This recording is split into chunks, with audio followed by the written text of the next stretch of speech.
The viewports of Orbit Haven were less like windows, and more like cataracts on a dying eye. They were thick, clouded with decades of microabrasions from space dust, and greasy from the condensation of too many people, breathing recycled air. Through the grime, the planet Ortis IV spun in a slow, agonizing rotation. It was not a blue marble nor a lush green jewel. It was a charcoal briquette, a spherical tombstone, still smoldering from a fire that had ostensibly been extinguished 10 years ago. Dr. Rowan Hale stood by the reinforced glass, a mug of lukewarm synthetic coffee in his hand. He watched the Terminator line of the planet where day met night. On Ortis IV, the day did not bring light. It brought visibility to the scars. From this altitude, the craters looked like pockmarks, but Rowan knew them to be mass graves of geology and geography. He had run across those ridgelines when they were burning. He had triaged soldiers and civilians alike in mud that boiled. The station groaned. It was a low, subsonic vibration that traveled through the floor plating and up into the soles of his boots. Orbit Haven was a collection of rusted modules, bolted together by optimism and budget cuts drifting in the debris belt of the ruined planet. It was a place for people who had nowhere else to go, or for people who wanted to be nowhere. Rowan finished his coffee grimacing at the chemical aftertaste and turned his back on the planet. He walked back into the noise. The rusted halo was technically a bar. Functionally, it was a living room for the displaced, a negotiation table for smugglers, and in the back corner where the lighting was slightly better, a trauma center. "Hold still," Rowan said, his voice a low rumble that cut through the thumping bass of the bar's music. "Unless you want a scar that looks like a centipede signed its name on your bicep." The patient, a sulfur miner named Kale, grunted and tried to pull his arm away. "It stings, doctor. Are you sure you used the numbing spray?" "I used enough to numb a horse, Kale. You have just saturated your bloodstream with enough cheap whiskey to neutralize a chemical weapon. The interaction is reducing the efficacy." Rowan's hands were steady. He wore latex gloves that had been washed and sterilized 3 times, a testament to the supply shortages on the rim. The needle flashed under the singular bright halogen lamp he had rigged up over the booth. "You charge too much," Kale slurred, watching the thread pull the skin of his forearm together. "It is a package deal," Rowan murmured, tying off the suture with a deft flick of his wrist. "You get the bar fight, the adrenaline, the regret, and the medical attention. The stitching is free. You are paying for my patience." Rowan snipped the thread and peeled off his gloves.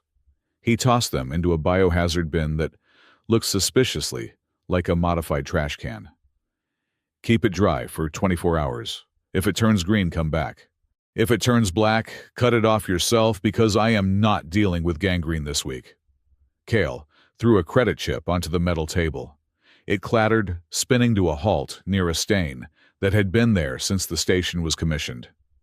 "You are a ray of sunshine, Hale. Real joy to be around." "I am a delight," Rowan replied, his face immobile. "Go drink water." As the miner stumbled back toward the bar counter, a tall figure slid into the booth opposite Rowan.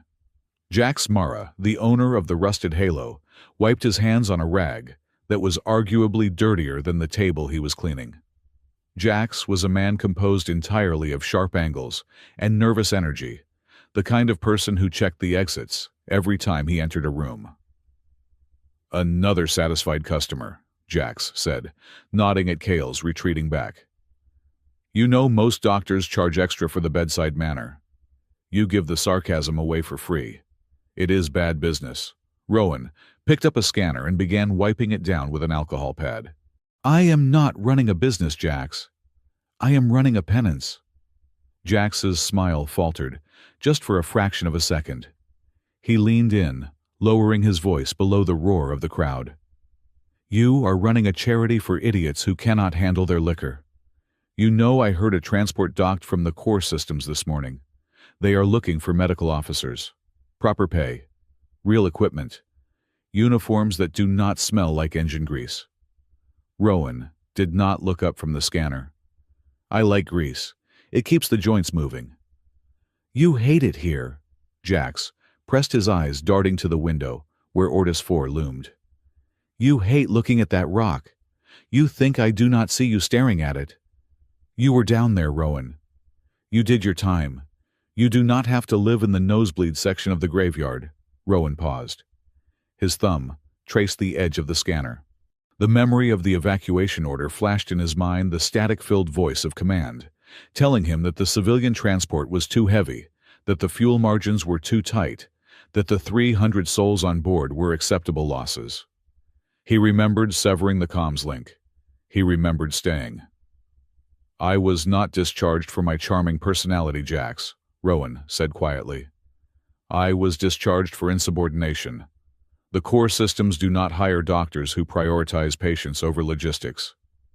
You saved 200 people that day, Jax argued, though it was an old argument worn smooth like a river stone. And buried 100, Rowan corrected. He stood up, the metal joints of his knee brace clicking softly. I have work to do. Rowan walked to the far wall of the makeshift clinic. There, amidst the peeling paint and scrawled graffiti, was a scorch mark. It was shaped like a handprint burned into the metal bulkhead during a fire 3 years ago, when a localized atmosphere scrubber had exploded. It was soot grease and polymerized paint. Rowan took a clean rag from his pocket, sprayed it with solvent, and began to scrub. It was a ritual. Every night, around 2100 hours, he cleaned the spot. He scrubbed until his shoulder burned and his knuckles turned white. The black stain never lifted. It never faded. It was part of the metal, now an alloy of mistake and consequence. It is not coming off, Doc, a passing spacer shouted, laughing. Rowan ignored him. The friction was the point. The effort was the point. If he scrubbed hard enough, maybe he could forget the feeling of blood drying on his hands that he could not wash away, no matter how much water he used. The bell above the airlock door chimed a harsh, discordant sound that signaled new arrivals. The atmosphere in the rusted halo shifted. It was subtle, a change in air pressure, rather than a noise. Rowan stopped scrubbing. He turned his back to the wall, watching the door. 3 figures walked in. They were not the usual clientele. The usual crowd wore utilitarian gray jumpsuits, heavy magnetic boots, and the hollow expressions of deep space laborers. These 3 moved differently. Leading them was a woman who looked too clean for this sector. She wore a long coat of distressed leather that looked fashionable rather than functional. Her hair was pulled back, revealing a face that was striking not just for its beauty, but for its alertness.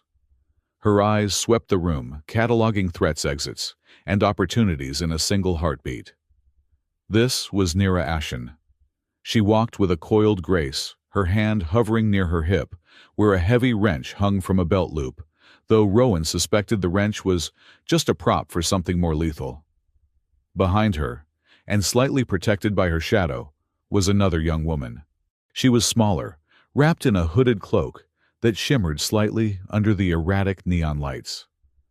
When she pushed the hood back, the bar seemed to get brighter. It wasn't a physical light, but a presence. She had eyes that were dark, yet they seemed to catch every photon in the room and reflect it back with amplified intensity. Her skin was pale, marked with faint, barely visible tracery that might have been tattoos or veins. This was Arya. Table for 3, Nira said to Jax, her voice cutting through the noise. Somewhere without a draft. Jax blinked, caught off guard by the request, in a place where service usually meant catching a bottle before it hit your head. Right, near the back, by the dock. Rowan watched them sit. He returned to his scrubbing, but his attention was split.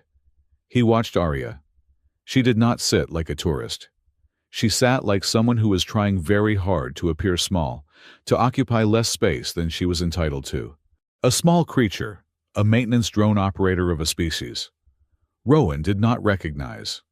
Something vaguely reptilian with large, fearful eyes scuttled past their table carrying a tray of drinks.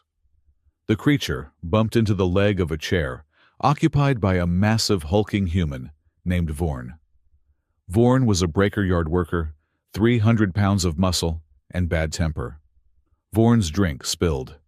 A few drops of cheap amber liquid hit his boot. The music seemed to stop. Vorn stood up, grabbing the small reptilian by the collar of its jumpsuit. "You blind little rat," Vorn growled, lifting the creature off the ground. The creature squealed, dropping the tray with a deafening crash. Rowan sighed. He folded his cleaning rag and put it in his pocket. He began to step forward, calculating the angle of intervention, but someone beat him to it. Arya was standing. "Put him down," she said. Her voice was not loud.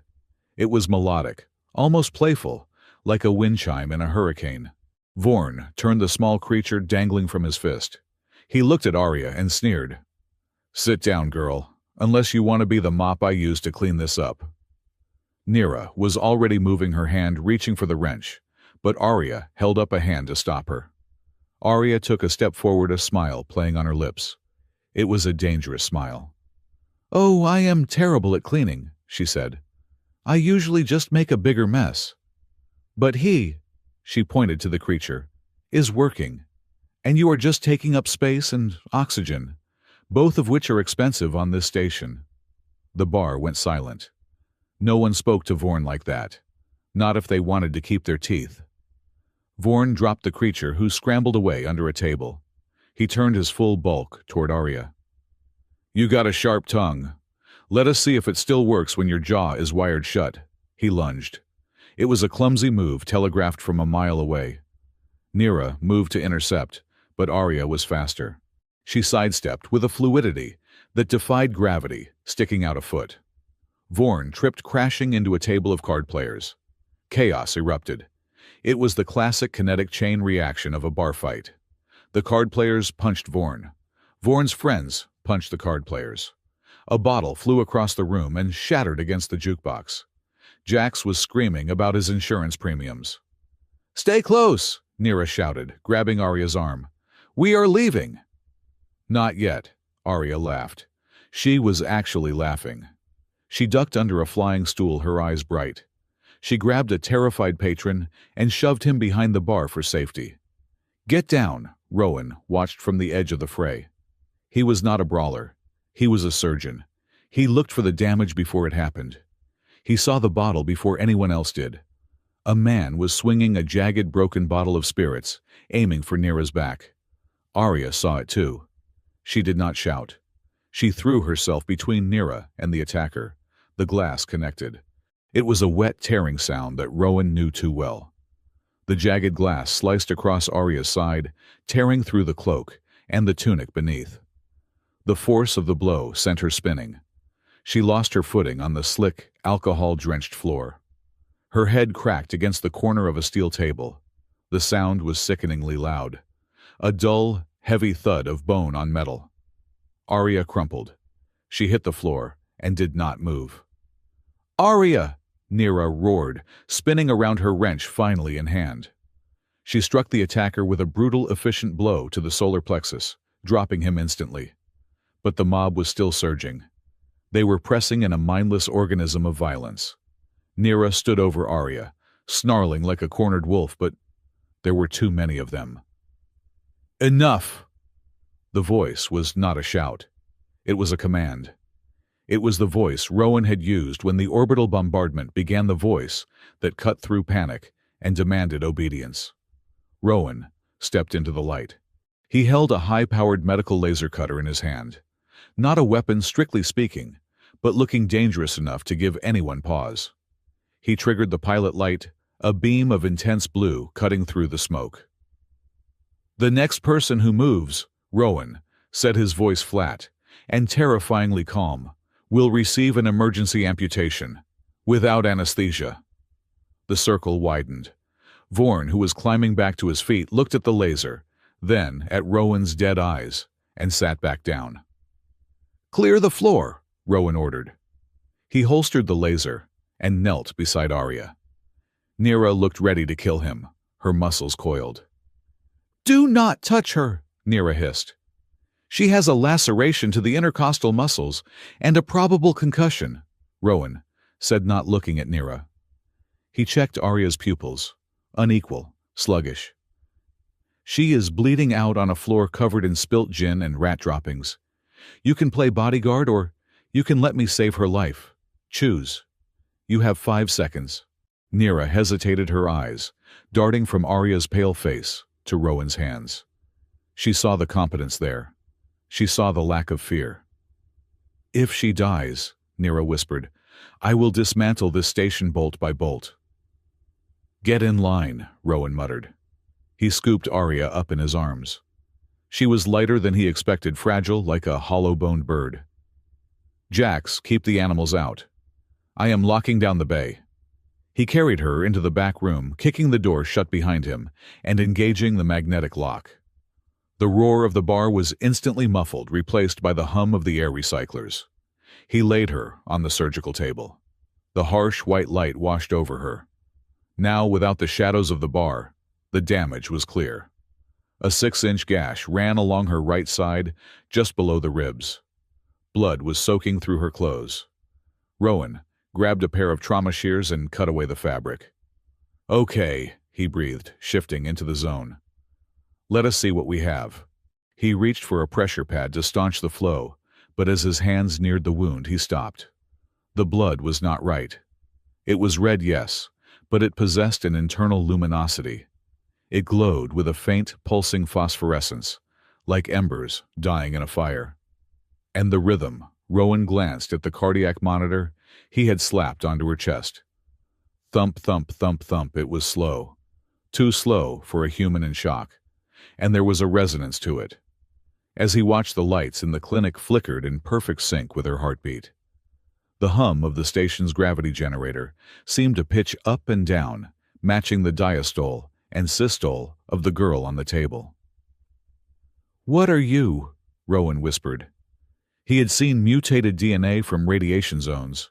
He had seen cybernetic enhancements. He had never seen biology that tried to interface with the power grid.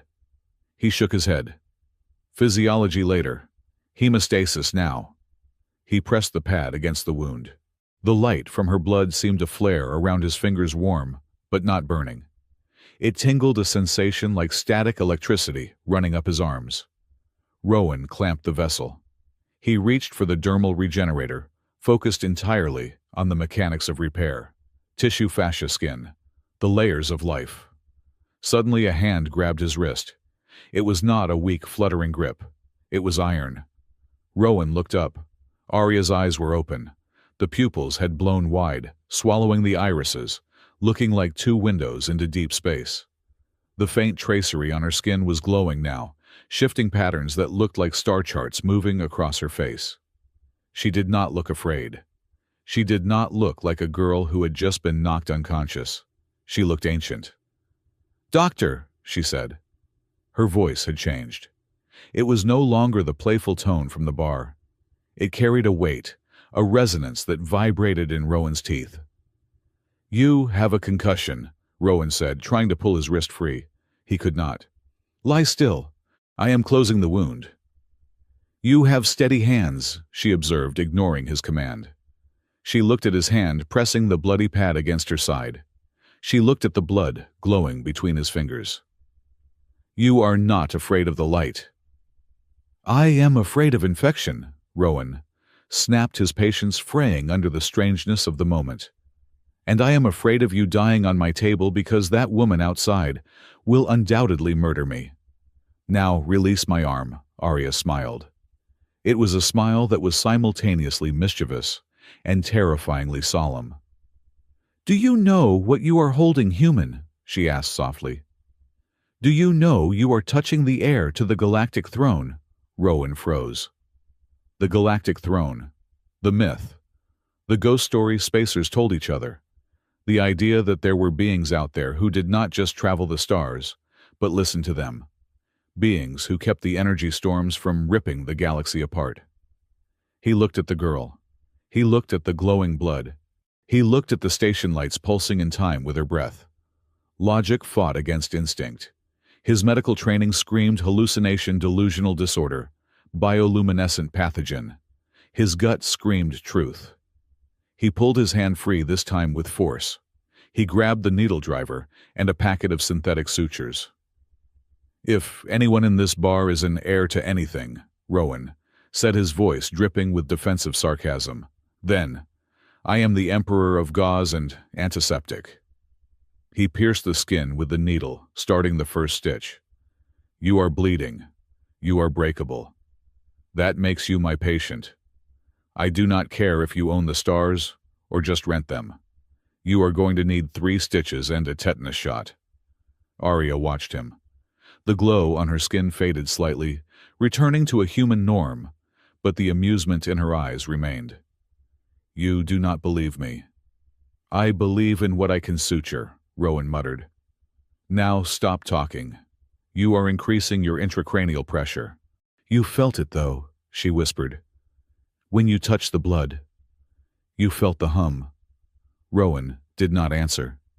He tied the knot of the second stitch with mechanical precision. He had felt it.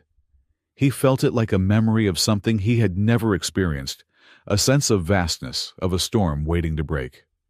It reminded him of the feeling right before the artillery started on Ortis 4. The silence before the thunder. Done, Rowan said, snipping the final thread. He taped a bandage over the wound. Stay down. I need to check your pupillary response again. As he leaned over her, the station shuddered. It was not a mechanical failure. It was deeper. Outside, the thick hull of Orbit Haven space was groaning. Rowan looked toward the small viewport in the clinic. The soot stain on the wall, the one he scrubbed every night, was vibrating. Dust drifted down from the ceiling vents. The storm, Arya said. She was not looking at the window. She was looking at the ceiling, her eyes unfocused. It is waking up. Rowan felt a chill that had nothing to do with the station's climate control. He looked at the girl, really looked at her, and for the first time in 10 years, the cynicism that armored his soul developed a hairline fracture. What did you bring here? Rowan asked quietly. Arya closed her eyes, a look of profound exhaustion crossing her face. I did not bring it, Doctor. It followed me. The rumble grew louder, a beast growling at the door of the station. Rowan reached for the comms unit on the wall to signal the bridge, but he knew, with a sinking certainty, that medicine was not going to fix what was coming next. Rest, he said the word, feeling inadequate. I have to check the perimeter. He walked to the door, his hand hovering over the release panel. He looked back at her. She was watching him again.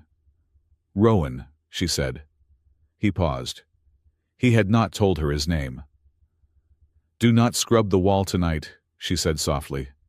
Some stains do not come out. You just have to paint over them. Rowan stared at her for a long second, then punched the door release. He stepped out into the hallway, leaving the heir to the galactic throne, lying on a table in a bar at the edge of the universe, while the sky outside began to tear itself apart. The warning sirens on Orbit Haven did not scream. They wept. It was a low, mournful wail that cycled through the station's ventilation shafts, vibrating against the rib cages of everyone inside. The floor of the rusted halo pitched violently to the left, sending a cascade of glassware shattering behind the bar.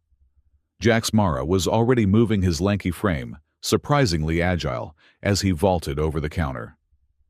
That is not turbulence, he shouted, over the rising din of the station's groaning metal. That is structural torque. The stabilizers are chewing on gravel out there. Dr. Rowan Hale stood in the doorway of the clinic, his hand gripping the frame to stay upright. The lights flickered and died, replaced instantly by the blood-red wash of emergency strobes. Through the thick viewport, the debris field around Ortis 4 was no longer a passive graveyard. It was alive. The starstorm was not just passing through. It was hammering on the door. Arcs of violet energy, silent in the vacuum, but deafening in their impact on the shields, lashed against the station's hull. The B-deck struts are shot, Jax yelled, grabbing a survival kit from under the register. If this storm keeps up for another 20 minutes, the bar is going to detach and become a very expensive convertible. We need to move. Rowan looked back into the clinic. Arya was sitting up on the surgical table, her hand pressed against the fresh bandage on her side. Her face was pale, illuminated, intermittently by the red strobes. Nira Ashen stood between the girl and the door her wrench held, like a scepter of violence, her eyes scanning for threats that were not human. "The main shelters will be a stampede," Rowan said, his voice cutting through the panic. 3,000 people trying to squeeze into life support modules designed for 2,000. If she is who she says she is, he nodded at Arya. "We cannot have her in a crowd. Panic makes people stupid, and stupid people lash out at things they do not understand." Nira stepped forward, her boots crunching on broken glass. "We have a ship, docking Bay 7. Bay 7 is on the spinward side," Jax corrected, throwing a heavy coat to Rowan. "That entire section is locked down. The maglocks engage automatically during a Category 4 storm. You would need a plasma cutter and 3 hours to get to your ship." Another impact shook the station. A pipe in the ceiling burst, spraying hydraulic fluid across the floor. "We go down," Rowan decided. He grabbed his medical field bag, checking the seal. "There is a maintenance sub-basement under the kitchen. It is an old thermal regulation hub. Reinforced concrete and lead lining. It is off the grid, so the automated lockdown will not seal us out, but it is sturdy enough to hold if the upper decks shear off." Nira looked at him with profound suspicion. "You want to take the air into a hole in the ground, a dead end." "I want to take the patient into a bunker where the roof will not collapse on her head," Rowan snapped. He moved to Arya's side, offering her his arm. She took it, her grip surprisingly strong, despite the tremor in her hands. "Or you can drag her through the main concourse and see how long she lasts before someone notices she is glowing. Your call. You have 10 seconds. Nira looked at the chaos outside the clinic door, the patrons screaming the stampede towards the main exits. Then she looked at Arya, who gave a small, almost imperceptible nod. "Lead the way, Doctor," Nira said, her voice tight. "But if this is a trap, you will not live long enough to regret it." "If this is a trap," Rowan muttered, guiding Arya toward the kitchen, "it is a very poorly designed one." Jax led them through the chaotic kitchen, shoving aside hanging pots and pans that swung like pendulums in the quake. He kicked aside a heavy rubber mat near the walk-in freezer, revealing a rusted hatch wheel. "I have not opened this since I bought the place," Jax grunted, straining against the wheel. "I mostly use it to scare the rats." With a screech of protesting metal, the hatch gave way. A blast of stale, cold air rose up to meet them. It smelled of old ozone-dead machinery and the metallic tang of dried coolant. "Ladies first," Jax gestured. Rowan went down second, helping Arya navigate the ladder. Nira came last, sealing the hatch above them and spinning the wheel until it locked. The silence was sudden and heavy. The sub-basement was a cramped utilitarian box. It was perhaps 4 meters by 4 meters, dominated by a massive dormant thermal exchange unit that took up half the space. The walls were thick plating, unpainted, and grim. The only light came from a single battery-operated emergency lantern that Rowan clicked on, casting long dancing shadows against the piping. Above them, the sound of the storm was different. It was no longer a wail. It was a rhythmic thudding, like a giant fist pounding on a distant door. Thump, thump, thump. "Cozy," Nira remarked, scanning the corners of the room. She holstered her wrench, but kept her hand near it. "Smells like a grave." "It is a Faraday cage," Rowan said, clearing a space on a workbench for Arya to sit. "Originally designed to shield the thermal cores from solar flares. It means we are blind to the outside, but the storm's electromagnetic pulses cannot fry us in here." Arya sat heavily on the bench, leaning back against the cold metal wall. She let out a breath that she seemed to have been holding since the bar fight. "It is loud," she whispered. "The sky. It is very loud." Rowan opened his medical bag. "Let me check the dressing. The climb down might have torn the sutures." "I am fine," Arya said, waving him off weakly. "You are not fine. You are technically a fugitive, Hiding in a basement during a cosmic hurricane, Rowan said, peeling back the edge of her coat. And you are my patient. In this room that outranks royalty, or divinity, or whatever it is you claim to be. Nira watched him like a hawk. She is the heir, Nira said, the correction sharp. It is not a claim. It is biology. Right, Rowan said dryly. Biology. He checked the bandage. A spot of the luminescent blood had soaked through, glowing faintly in the dim light. Well, your biology is leaking. Hold this. He handed Nira a sterile pad. The space was too small for three people who did not trust each other. Every movement required coordination. When Rowan turned to grab a scanner, his shoulder brushed Nira's arm. When Arya shifted her legs, her boots bumped against Rowan's knee. It was an intimacy forced by geometry and disaster. So, Nira said, the tension in the room, needing an outlet. You are the famous Dr. Hale, the butcher of the rim. Rowan paused, the scanner hovering over Arya's ribs. I prefer the sawbones of Orbit Haven. It has a better ring to it. Butcher implies I enjoy the meat. I'll just fix it. I heard stories, Nira continued, her eyes narrowing, about a medic on Ortis 4 who refused an evacuation order, who stayed behind in the fire zones. Most people say he died. Some say he went rogue. Most people talk too much, Rowan muttered. He focused on the scanner's readout. Intercostal muscles are holding. No internal bleeding. You are lucky, Your Highness. A few centimeters to the left and that bottle would have nicked your liver. Sepsis does not care about lineage. It eats kings and paupers with the same enthusiasm. Arya laughed softly. It was a dry, raspy sound. You talk about death like it is a rude neighbor. Death is a neighbor, Rowan said, putting the scanner away. Here on the rim, he lives in the apartment upstairs. He throws loud parties. We just try to sleep through them. A massive impact shook the bunker. Dust rained down from the ceiling conduits, coating them in a fine gray powder. The light flickered, plunging them into darkness for 3 long seconds before buzzing back to life. In the dark, the glow of Arya's blood was brighter. It is close, Arya said, her voice trembling. The storm. It is searching. Storms do not search, Arya, Rowan said, though his voice lacked conviction. They are meteorological phenomena, pressure systems, ionized gas. Not this one, Arya said. She looked up at him, and in the claustrophobic light of the lantern, she looked incredibly young. The galactic throne you think is a chair, don't you not? A golden seat in a palace somewhere. Rowan sat on a crate, opposite her, wiping dust from his face. I assume it is a metaphor, or a very uncomfortable piece of furniture. It is a frequency, Arya said. She traced a pattern on her own knee with a finger. The Luminar, my people, we do not rule the galaxy. We listen to it. The energy currents that flow between stars, the star storms, are the veins of the universe. If they are left alone, they swell. They burst. They destroy systems.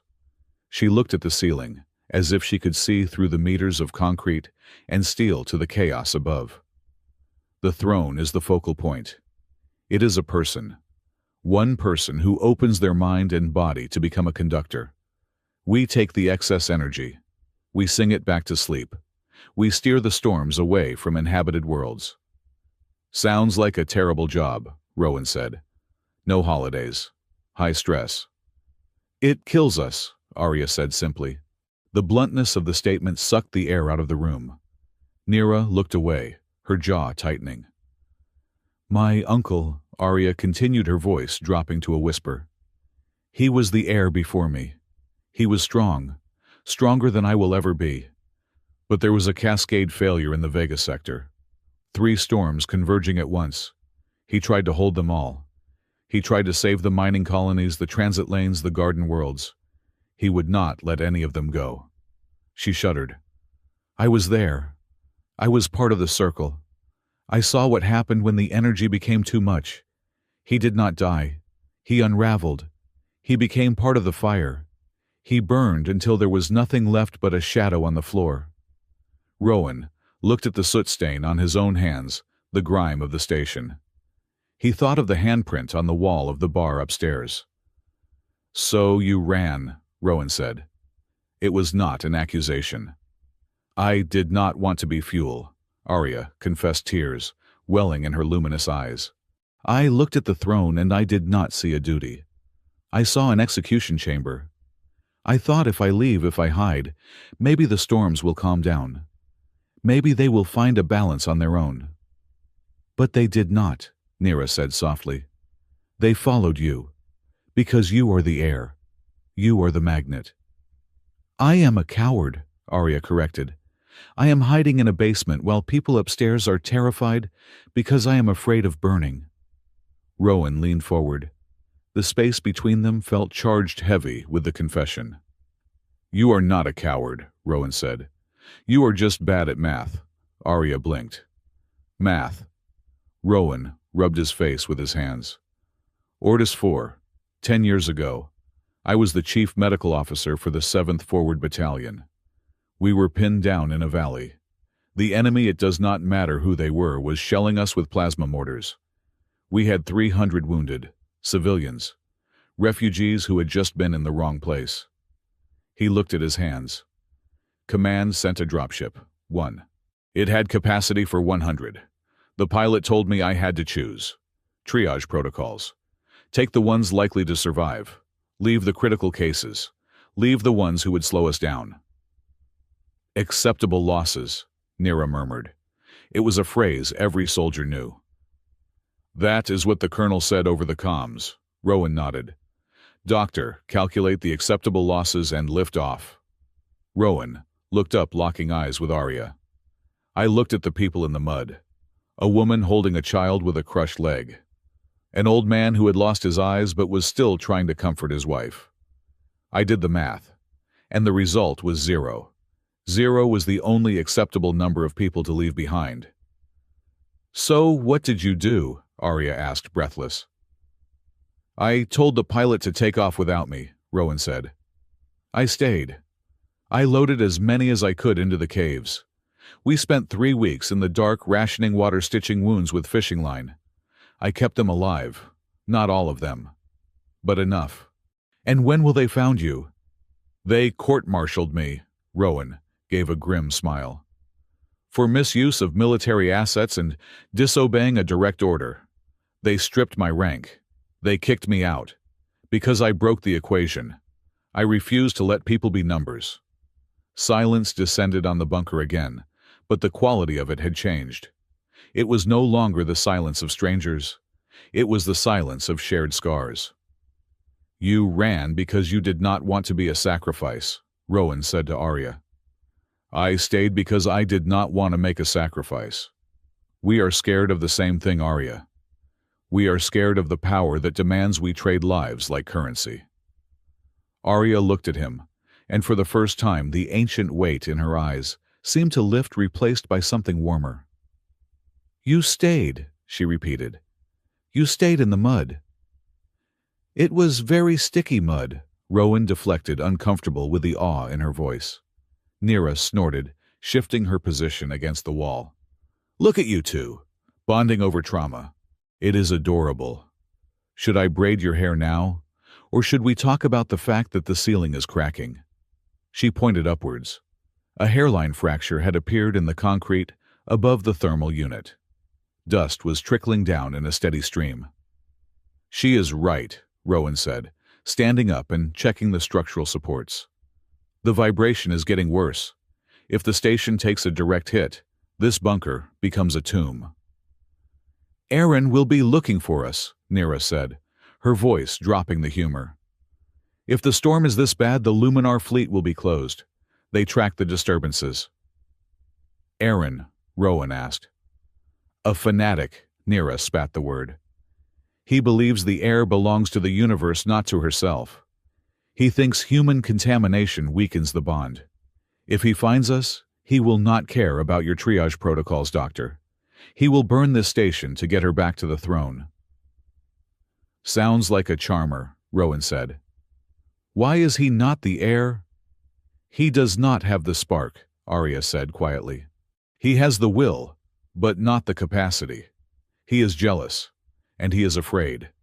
He thinks if I do not take the throne soon, the starstorms will shatter the sector.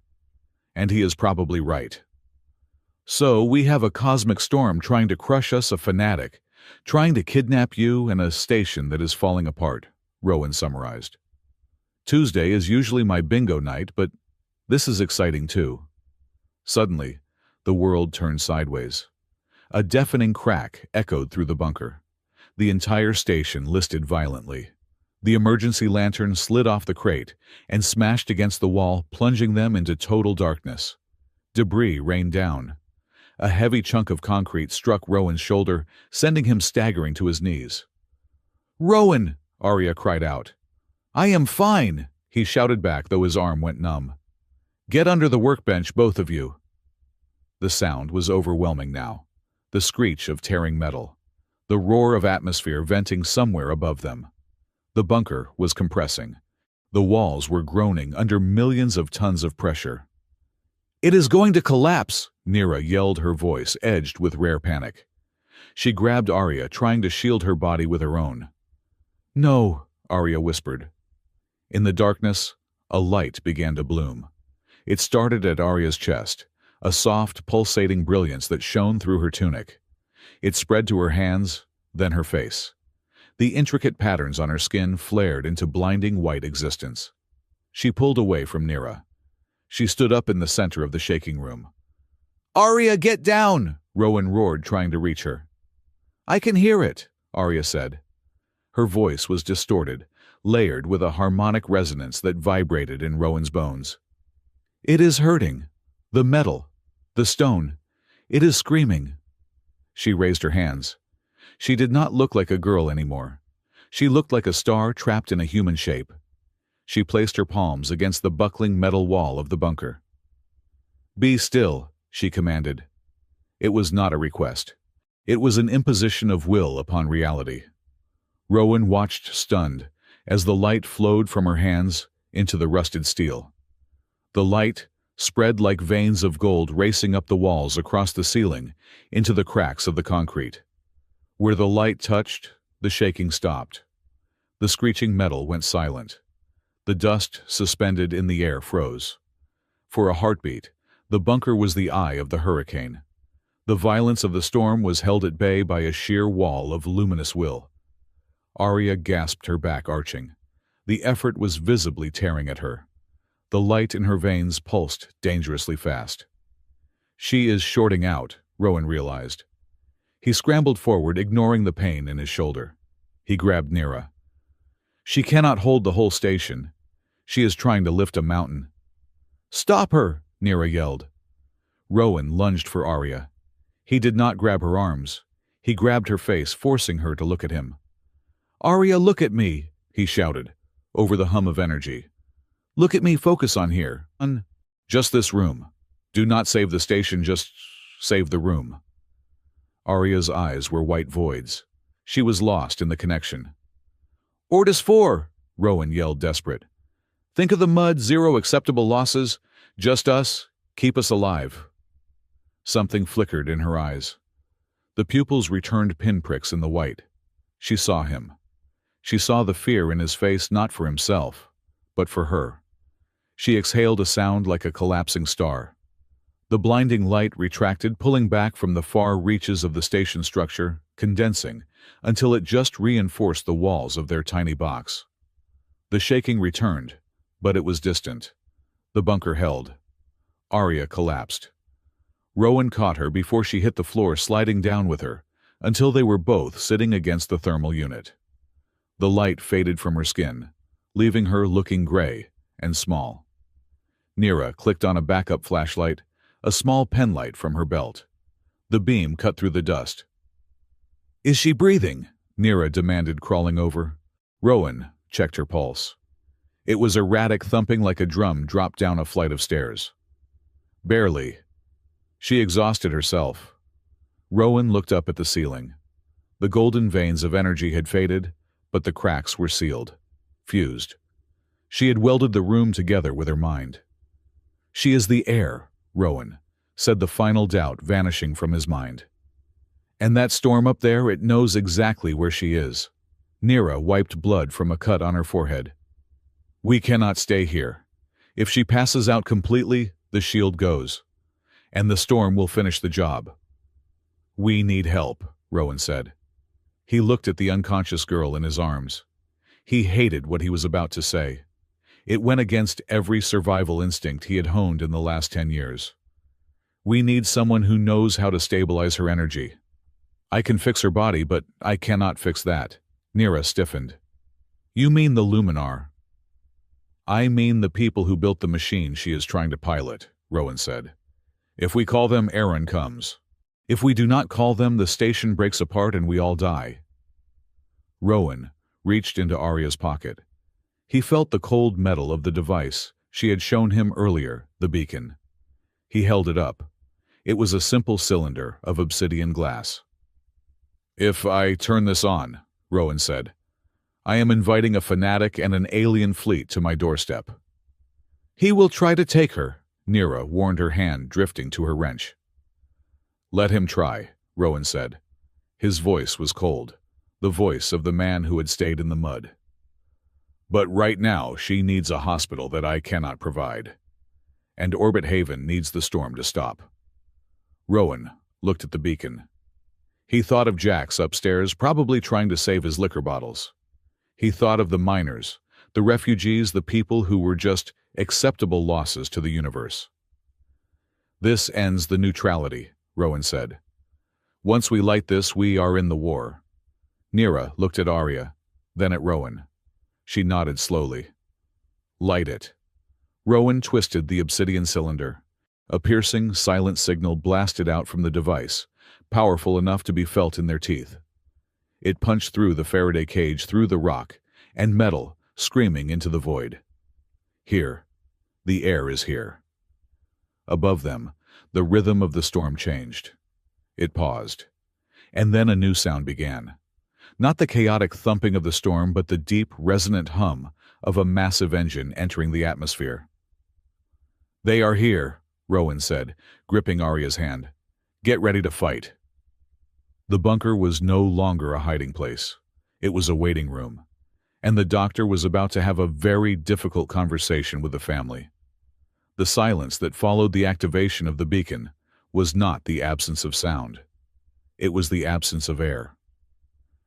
In the cramped confines of the sub-basement bunker, the atmosphere seemed to crystallize. Rowan watched Arya's hand drop from the obsidian cylinder. The light on her skin, which had dimmed to a gray pallor, suddenly flushed with a violent rhythmic violet. It was not the gentle pulse of life. It was a distress flare burning through her veins. "They will hear that," Nira said, her voice tight. "Even if they are in the next sector, they will hear that." "Good," Rowan said, though his stomach turned over. He checked the seal on his field kit. "Because the ceiling is about to become a very abstract concept." Above them, the thumping of the starstorm changed pitch. The chaotic hammering rage against the station's hull smoothed out, replaced by a deep, resonant vibration that made Rowan's teeth ache. It felt like the station had been swallowed by a whale that was humming a lullaby. "The cradle," Arya whispered, her eyes rolling back slightly. "They brought the cradle." Before Rowan could ask what a cradle was, the physics of the room inverted. There was no explosion. The reinforced concrete roof of the bunker did not shatter. Instead, it dissolved into a cascade of white mist. The darkness of the sub-basement was erased by a column of light, so pure it felt solid. Rowan tried to reach for Arya to anchor her, but his hand passed through empty air. Gravity detached itself from his boots. He was falling upward. The sensation was not like flight. It was like being unspooled. He felt his consciousness stretching thin, his memories rattling loose in his skull. The mud of Ortis 4, the smell of antiseptic, the taste of cheap coffee, all vibrating at a frequency he could not comprehend.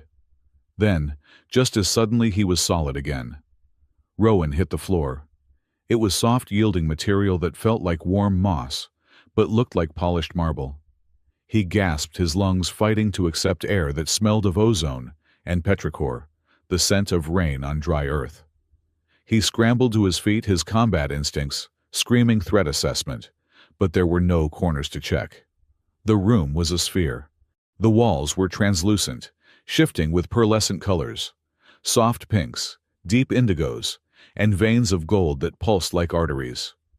There were no doors, no windows, no visible instrumentation. Arya lay a few meters away, on a raised dais that had grown out of the floor to meet her. Nira was standing over her, looking wild-eyed, and holding her wrench, though against this technology, the tool looked as threatening as a toothpick. "Where are we?" Nira hissed, spinning in a circle. "We are inside the song," Arya murmured. She looked better. The gray was gone from her face, replaced by a flushed health that seemed unnatural for someone who had nearly died 10 minutes ago. A section of the wall rippled and parted like a curtain of water. 3 figures entered.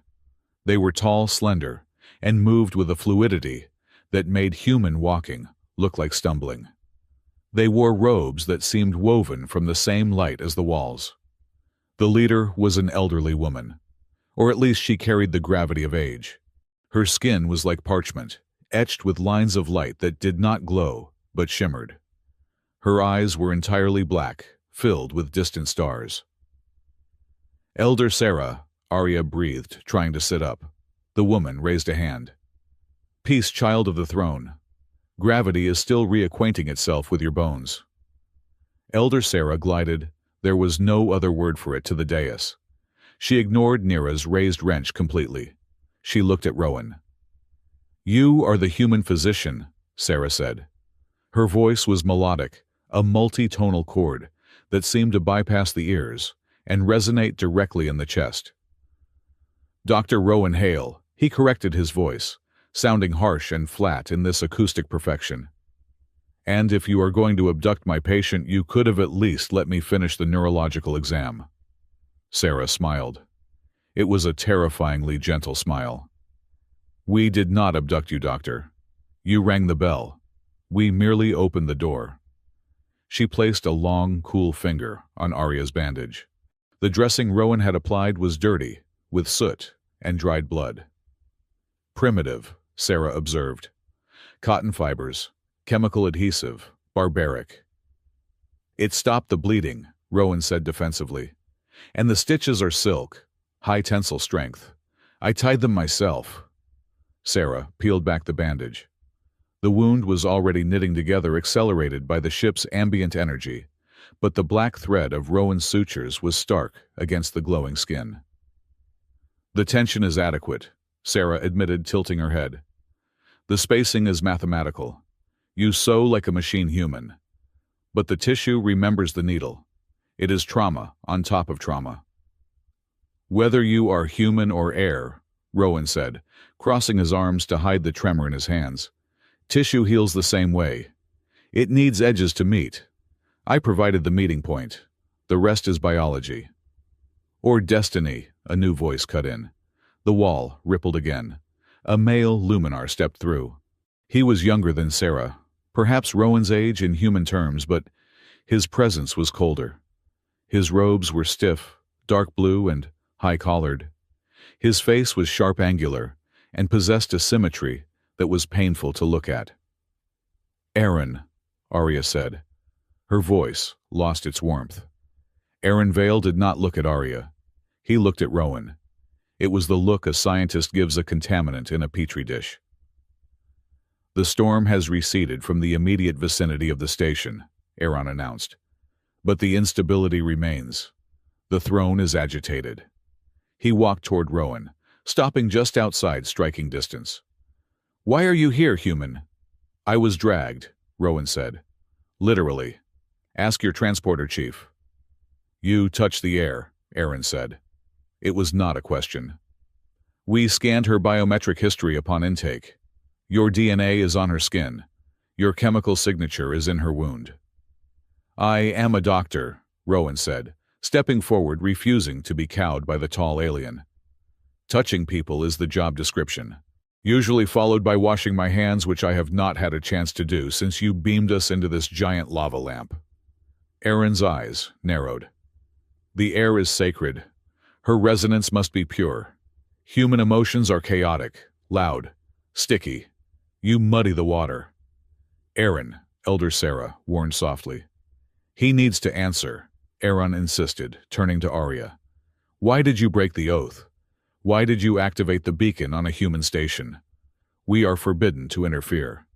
We are the Watchers, not the Saviors. I was dying, Erin, Arya said, sitting up fully now. Or did you miss the hole in my side? Death is a natural transition, Erin said, his voice devoid of empathy. Better to transition and return to the flow than to expose the throne to this. He waved a hand at the station visible through the translucent hull, a small, rusted toy floating in the dark. I did not expose the throne, Arya said, her eyes flashing. I saved the room, and the doctor saved me. Erin turned back to Rowan. What did she say to you in the bunker? Rowan blinked. Excuse me. The resonance logs show a spike in her emotional output, right before the collapse, Erin said, stepping closer. She spoke to you. She opened her mind. What did she say? That is none of your business, Rowan said flatly. It is the business of the entire galaxy, Erin countered. I need to know the state of her resolve. Did she waver? Did she express fear? Did she bargain with her duty? Tell me exactly what she said. Rowan looked at the tall, imperious alien. He thought of Arya in the dark, confessing her fear of burning. He thought of her asking him about the mud on Ortis 4. Doctor-patient confidentiality, Rowan said. Erin looked confused. Explain. It is a principle, Rowan said. Whatever a patient tells me when they are vulnerable, when they are in pain, stays between us. It does not matter if the patient is a miner, a soldier, or the Queen of the Stars. I do not trade secrets for safety. You are in no position to have principles, human, Erin said, his voice dropping an octave. You are an anomaly, a glitch. I can remove you from this ship as easily as I remove a speck of dust from my eye, and the vacuum outside is very cold. Rowan laughed. It was a short, sharp bark of a laugh. Go ahead. Throw me out the airlock. But I am not telling you what she is afraid of. Because if you do not already know, then you do not deserve to protect her. Erin stiffened. The air around him seemed to crackle with static. You compare yourself to us, Erin sneered. You are noise. You are short-lived, chaotic biological noise. You think caring makes you special? It makes you weak. The throne requires silence. It requires detachment. You are nothing but interference. If caring is interference, Rowan said, his voice steady, then the universe needs a lot more static. Because silence is just another word for indifference. And I have seen what indifference does to a battlefield. It leaves bodies in the mud. Nira stepped up beside Rowan, her wrench held high. I like the noise, she said. The noise is the only thing keeping her alive. Erin looked at the three of them, the defiant doctor, the mechanic with a wrench, and the heir who was looking at the human with an expression Erin clearly despised. We shall see, Erin said. He turned on his heel. Elder Sarah, keep them contained. I must calibrate the engines. The storm is tracking us. He walked through the wall, leaving a ripple of disturbed light in his wake. Sarah watched him go, then turned her starry eyes to Rowan. He is afraid, she said softly. Fear makes people seek control. Do not judge him too harshly, Doctor. He remembers the fire as well as Arya does. I judge people by their actions, Rowan said, rubbing his shoulder where the concrete had hit him earlier.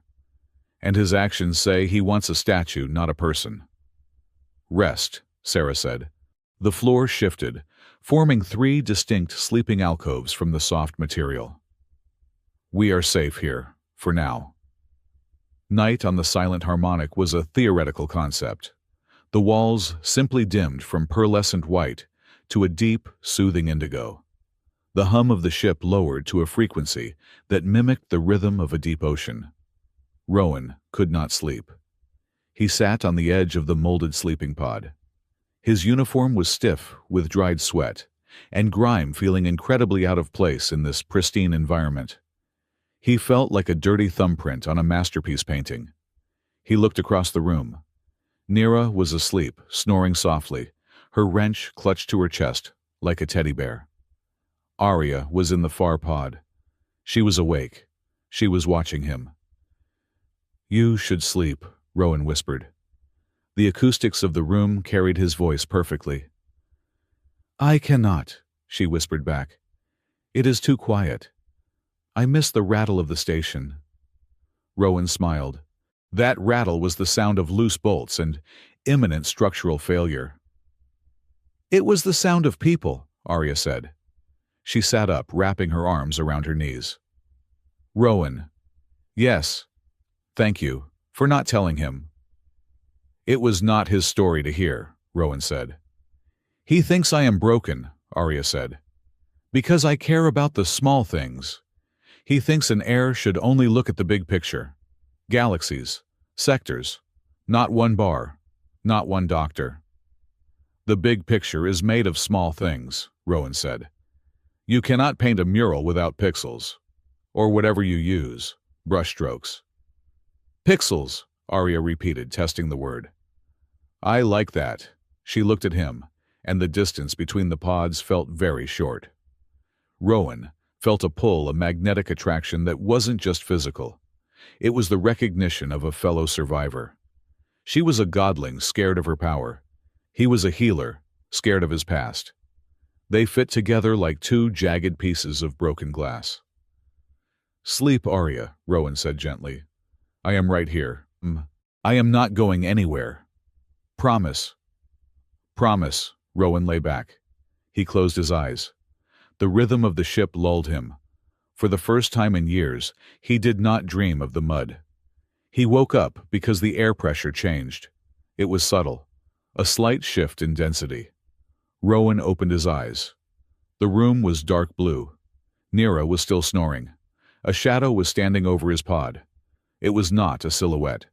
It was a void in the light. Rowan did not ask who was there. He did not sit up and rub his eyes. He moved. 10 years of combat medicine and forward operating bases had wired his nervous system to bypass conscious thought. When a shadow loomed, you rolled. Rowan threw himself to the left off the pod, just as a beam of concentrated energy hissed through the space where his chest had been a second ago. The beam struck the sleeping surface, cauterizing the material instantly. Rowan hit the floor and scrambled into a crouch. Aaron Vale stood there. He held a slender silver device that glowed with a lethal green light. His face was serene, almost sad. "Fast," Aaron whispered. "For a human." "Room service is aggressive on this ship," Rowan said, his heart hammering against his ribs. He scanned the room for a weapon. Nothing. The room was soft, rounded safe. "It is necessary," Aaron said, raising the device again. "You are the anchor that holds her back. You are the specific point of attachment. If I remove you, she will have to look up. She will have to look at the stars." "You are going to kill me to improve her focus?" Rowan asked, edging backward toward his discarded medical kit. "That is a hell of a performance review strategy." "The oath protects the species," Aaron said, stepping forward. "It does not protect individuals who threaten the balance. You are a variable. I am solving the equation." He fired again. Rowan dove. He grabbed his medical bag, using it as a shield. The beam hit the bag, melting the synthetic leather and slagging his portable diagnostic unit. The heat seared Rowan's hand. "Hey!" Rowan shouted. "That was expensive." Rowan reached into the ruined bag. His fingers closed around the only heavy object left. The portable defibrillator paddles. They were primitive tech. Heavy, blocky, battery-operated. Aaron laughed. "You fight energy with plastic. I fight with what I have," Rowan grunted. Aaron lunged. For a being of grace and light, he moved with the brutal efficiency of a viper. He aimed a kick at Rowan's head. Rowan ducked, but not fast enough. The boot connected with his shoulder, the same injured shoulder. Pain exploded, blinding and white-hot. Rowan gasped, falling back against the wall. Aaron loomed over him, the green light of the weapon illuminating his cold eyes. "Goodbye, Doctor. You were an interesting noise." Rowan grit his teeth. He thumbed the charge wheel on the defibrillator. 100%. "Clear!" Rowan snarled. He did not aim for Aaron's chest. He aimed for the floor. He slammed the paddles into the conductive living material of the ship's deck. Thump crack. The electrical discharge did not just zap the floor. It interacted with the ship's bio-neural grid. The floor rippled violently, like a waterbed hit with a sledgehammer. Aaron, standing perfectly balanced, was thrown off his feet by the sudden upheaval of the ground. He stumbled, his weapon firing wide, scoring a black line across the ceiling. Rowan launched himself. He wasn't a soldier, but he knew anatomy. He knew where the nerves bundled. He knew where the leverage points were. He tackled Aaron, driving his shoulder into the alien's solar plexus. Aaron gasped, winded. Rowan jammed the handle of the defibrillator into the junction between Aaron's neck and shoulder, the brachial plexus. Aaron roared, thrashing. He was stronger than a human, far stronger. He threw Rowan off like a rag doll. Rowan slid across the room, crashing into Nira's pod. Nira woke up with a start. "What? Who is dead?" Aaron stood up, his eyes glowing with rage. He raised the weapon, aiming directly at Rowan's head. There was no time to dodge. "Enough!" The air in the room froze. It was not a metaphor. The temperature dropped 20 degrees in a microsecond. Frost bloomed on the walls. Arya stood in the center of the room. She was not glowing with the chaotic violet of the beacon. She was glowing with a cold, absolute white light. She did not raise her hand. She simply looked at Aaron. The weapon in Aaron's hand began to whine. The green light turned red, then black. The metal casing crumpled, crushed by an invisible pressure. Aaron dropped it with a cry as it became too hot to hold. "You attacked him," Arya said. Her voice was terrifyingly calm. It echoed from the walls, from the floor, from the ceiling. "He is a poison," Aaron shouted, clutching his burned hand. "I did it for you, for the throne." "You did it for yourself," Arya said. She walked toward him. "Because you are afraid that if I choose him, I will not choose your way." She stopped between Rowan and Aaron. She looked down at Rowan, who was nursing his shoulder. "Are you hurt?" she asked, her voice returning to normal, filled with concern. "Just my pride," Rowan winced, standing up. "And my defibrillator. I am going to bill you for that." Arya turned back to Aaron. "Rowan is not a variable, Aaron. He is my choice." "He is a human," Aaron spat. "He lives for 80 years and then rots. He is dust." "He is the dust that stays," Arya said firmly. "He is the one who stayed in the mud when everyone else flew away. And that is exactly what the heir needs. Not someone who looks at the stars and sees numbers. Someone who looks at the mud and sees life." The wall dissolved. Elder Sarah entered, flanked by 2 guards. She looked at the scorch marks, the ruined medical bag, and the shivering Aaron. "Aaron," Sarah said, her voice heavy with disappointment. "You have let the shadow of the past darken your mind." "I tried to save us," Aaron whispered, falling to his knees. "You tried to control the storm," Sarah corrected. "And you cannot control the storm by silencing the wind. Take him to the confinement cells." The guards lifted Aaron gently but firmly. He looked at Arya one last time, his expression a mix of pity and fanaticism. "You will burn, Arya," he warned. "You will burn, and he will be the kindling." They took him away. The wall is sealed. Nira finally lowered her wrench. "Well," she said, exhaling loudly. "That was dramatic. Can we go back to the part where we were sleeping?" Sarah looked at Arya, then at Rowan. She saw the way Arya unconsciously moved closer to the human, the way Rowan shifted to shield her, even though the threat was gone.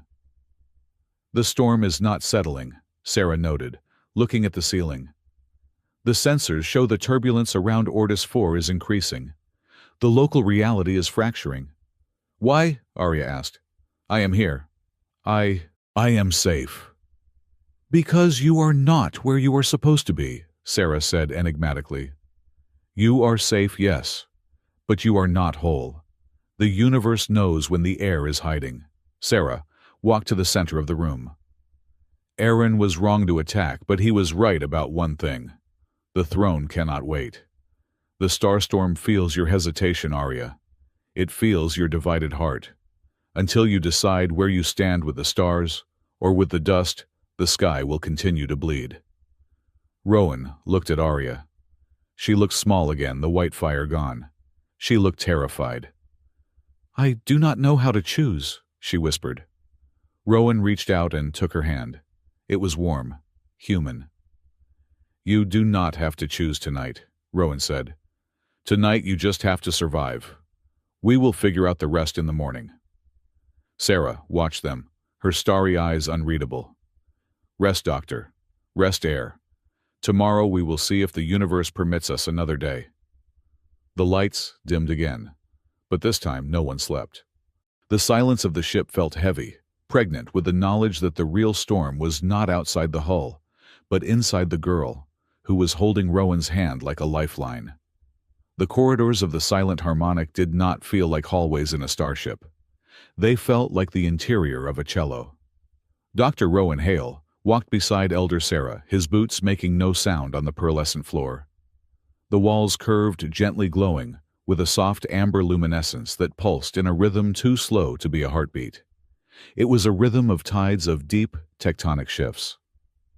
You walk heavily, Doctor, Sarah observed. She did not look at him. Her eyes, filled with the shifting nebulae of deep space, were fixed forward. Even when the floor absorbs your weight, you carry gravity in your shoulders. I am used to floors that rattle, Rowan replied, adjusting the cuff of his borrowed tunic. It was made of a material that felt like silk, but regulated temperature better than a survival suit. And I am used to gravity that tries to crush me. This place, it feels like holding your breath. It is listening, Sarah corrected. She stopped at a junction where the corridor widened into a rotunda. In the center, a column of light stretched from floor to ceiling. Inside, the light dust motes danced in chaotic patterns. The ship is not merely a vessel, Sarah explained, gesturing to the column. It is a tuning fork. The Luminar do not navigate by star charts or coordinate grids. We navigate by the song. She reached out a hand, her long, thin fingers hovering millimeters from the column of light. Touch it, she commanded gently. Rowan hesitated. The last time I touched something glowing on this ship, I got thrown into a wall by a fanatic. Aaron is contained, Sarah said, a shadow of sadness crossing her face. This is safe. Close your eyes, Doctor, and listen. Rowan closed his eyes. He reached out. His fingertips grazed the edge of the light. Sound exploded in his mind. It was not sound entered through the ears. It was a vibration that resonated in the marrow of his bones. He heard a low, harmonious thrum, the background radiation of the universe, the steady breathing of stars. But cutting through it, sharp and jagged like a rusty saw blade, was a screeching, discordant noise. It sounded like metal, tearing like a scream, trapped under ice. Rowan recoiled, snapping his hand back. He gasped, rubbing his fingertips. What was that? He asked, his heart racing. That is Ortis 4, Sarah said softly. To us, a planet destroyed by war does not just look like a ruin. It sounds like a wound that refuses to close. It screams. She gestured again, guiding his hand back, but lower this time. And this is the station. Rowan touched the light again. Beneath the screaming of the planet, he felt a frantic, brittle vibration. It was a rapid, terrified tapping. Crack, crack, crack. Like a glass window vibrating just before it shatters. Orbit Haven, Rowan whispered. He knew that rhythm. It was the rhythm of a failing heart.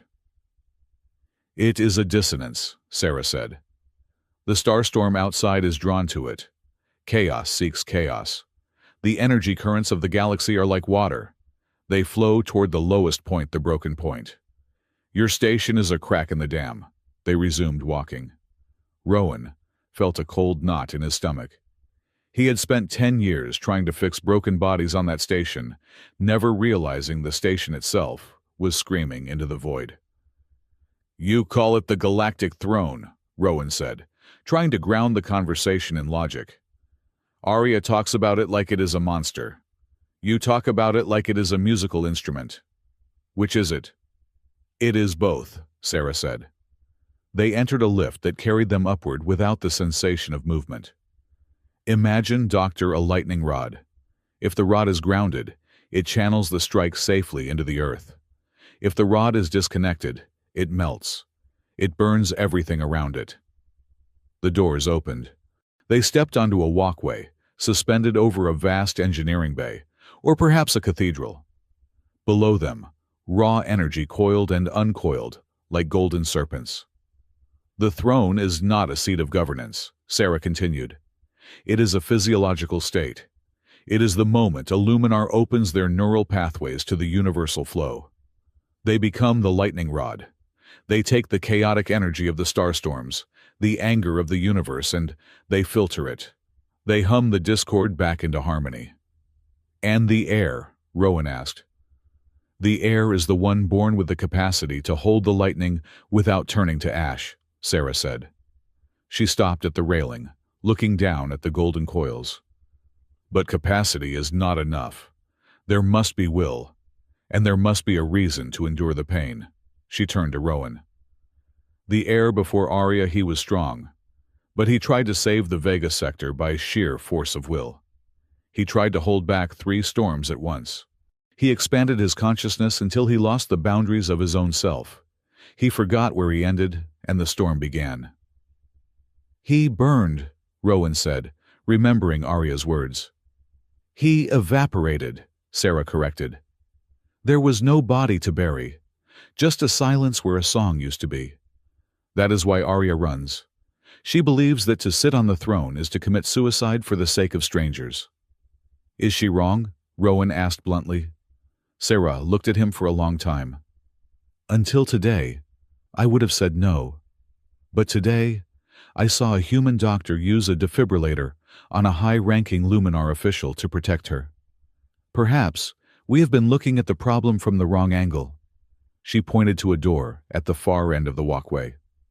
"She is waiting for you. Go. She needs to hear the truth not from a scripture, but from a man who knows the smell of blood." The observation deck was a bubble of glass hanging over the abyss. Below, Ortis 4 filled the view, a swirling mass of gray clouds and charcoal land masses, lit by the violent purple flashes of the starstorm that still raged in the upper atmosphere. Arya stood by the glass. She was wearing a simple white tunic, her feet bare on the cold floor. She looked small against the backdrop of the planetary ruin. Rowan walked in. The door hissed shut behind him, sealing them in silence. "It looks angry," Arya said without turning around. Her reflection in the glass was ghostly translucent. "It is just weather," Rowan said, joining her at the window. "Bad weather, but weather." "Sarah showed you, did she not?" Arya asked. "The song." "She did. Your planet sounds like a bag of broken violins." Arya let out a small, breathless laugh. She turned to face him. Her eyes were no longer glowing with the white fire of the bunker, nor the violet panic of the beacon. They were dark, deep, and terribly human. "I tried to leave," Arya confessed softly. "When we first landed on Orbit Haven, Nira wanted to refuel and jump to the core systems. She said we could hide there, blend in with the billions of people on the city worlds. But I made her stop." "Why?" Rowan asked. "Because I felt it," Arya said, pressing her hand against the glass. "I felt the itch, the wrongness. I knew a storm was building here, and I told myself if I just stay for a day, if I just watch, maybe that is enough. Maybe just witnessing it counts as caring." She looked at Rowan, her expression pained. "That is what neutrality is, isn't it? It is watching a tragedy and telling yourself that your tears are a sufficient contribution. Rowan leaned against the railing. He looked at his hands that had stitched thousands of wounds, hands that had failed to save thousands more. Neutrality is a survival mechanism, Rowan said. You tell yourself that if you get involved, you make it worse. Or you tell yourself that the problem is too big for one person. But it is a lie, Arya said. I sat in your bar. I watched that man hit the worker. I knew I should stay seated. I knew that if I stood up, I risked exposing myself. I risked Iran finding me. I risked the storms finding me. But you stood up, Rowan pointed out. I stood up, she nodded. And because I stood up, people got hurt. You got hurt. The station is falling apart. She looked down at her hands. I am terrified, Rowan. I am terrified that Aaron is right. That if I try to help, I will just break everything. I am scared that the only way to save the galaxy is to sacrifice the parts of it I actually like. The math, Rowan murmured. Yes, Arya whispered. The math. Save the many, lose the few. If I take the throne, I have to become the sky. The sky does not care about one doctor. The sky does not care about one bar owner named Jax. Rowan turned to face the planet. He stared at the scars on the surface. On Ortis 4, Rowan began, his voice low. When the evacuation order came, I had the list. The command had sent me an algorithm. It weighted value based on age, military specialty, and genetic viability. It was a perfect logical list. It maximized the survival of the species. He paused, swallowing the lump in his throat that had been there for 10 years. There was a girl, he said. Her name was Alara. She was 7. She had a shrapnel wound in her leg. Infection had set in. According to the list, she was a burden. She would require medical resources on the transport. She would take up a seat that could go to a healthy engineer. Arya watched him, her eyes wide. I looked at the list, Rowan continued. And then I looked at Alara holding her father's hand. And I realized that if I followed the math, I would survive. I would get on that ship, I would go to the core, and I would live a long, healthy life. But I would not be me anymore. I would just be a calculator wearing a human skin. He turned to Arya. So I burned the list. I put Alara on the ship. I put her father on the ship. And I stayed. I stayed with the ones who didn't make the cut. You could have died, Arya said. I did die in a way, Rowan shrugged. The man who cared about his rank, about his pension, died in that mud. But the man standing here, the man who patches up drunks in a rust bucket bar, he is alive. And he sleeps at night. Mostly. Rowan reached out and took Arya's hand. Her skin was cool, but her pulse was steady. If you can save a small station today, Rowan said intensely, that is not a betrayal of the universe. That is honesty. If you try to save everything, you save nothing. But if you draw a circle around the things you love and say, this I will not trade, that is not weakness, Arya. That is the only strength that matters. Arya squeezed his hand. Her eyes searched his face, looking for the doubt she felt in herself, but finding only the granite certainty of a man who had already made his choice. I do not want to be the sky, she whispered. I want to be here. Then be here, Rowan said. The moment stretched, suspended in the silence of the observation deck. The distance between them vanished. It was not a grand cinematic romance. It was the quiet, desperate gravity of two people standing on the edge of a cliff, realizing they would rather jump together than step back alone. Then the ship screamed. It was a siren, piercing and urgent, shattering the intimacy. The lights in the observation deck flashed red. Distress signal, Arya said, her head snapping up. It is local. Orbit Haven, Rowan said, the dread returning instantly. The brig of the Silent Harmonic was less a dungeon and more a meditation chamber, stark white and completely soundproof. A single wall of energy separated the inmate from the corridor. Nira stood on one side of the barrier. Aaron sat on the other, meditating in the lotus position. "You look ridiculous," Nira said, tapping her wrench against the energy field. It made a buzzing sound. Aaron opened one eye. "And you look like a grease stain on a silk sheet mechanic." "Better a grease stain than a murderer," Nira retorted. Aaron unfolded his legs and stood up. He moved with a grace that was annoying to watch. "I did not attempt murder. I attempted a surgical correction. The human is a pathogen." "The human knocked you on your ass with a defibrillator," Nira smirked. "I would say the pathogen has a kick." Aaron walked to the barrier. His face was uncharacteristically open, vulnerable. "Do you remember the solstice of tears, Nira?" Nira's smile faded. "I was there, Aaron. You know I was there." "My bondmate was on the station in the Vega sector," Aaron said quietly. "When the air tried to hold the storm when he failed, the backlash did not just kill him. It shattered the relay station. 3,000 luminar. Gone in a breath. I felt her die, Nira. I felt her light wink out like a candle in a gale." He pressed his hand against the field. "The air failed because he was distracted. He was trying to save a transport ship that was caught in the gravity well.